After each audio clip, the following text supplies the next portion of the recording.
اللهم صل على سيدنا محمد وعلى آل سيدنا محمد وعلى أصحاب سيدنا محمد. حضرت عائشہ قرآن پڑھ رہی تھی. یوسف علیہ السلام کا واقعہ تھا کہ عورتوں نے اپنی قصہ پورا پڑھ لینا، میں بیچ میں سے کچھ بولتا ہوں.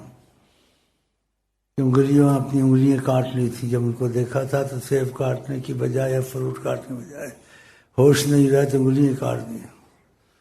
تو آقا جی سے پوچھنے لگ گئی حضرت عائشہ رضی اللہ تعالیٰ عنہ، کیا یوسف علیہ السلام اتنے خوبصورت تھے؟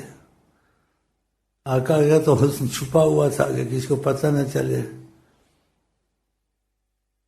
آپ نے مسکرا کے دیکھا اس کی طرف، کہا ہاں ایسا ہی تھا. جب ایسا ہی تھا کہا، دیکھا آقا عائشہ کی طرف.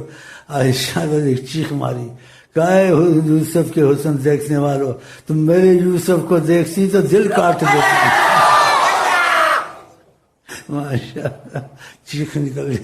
آقا ذرا مسکرایا ایسے.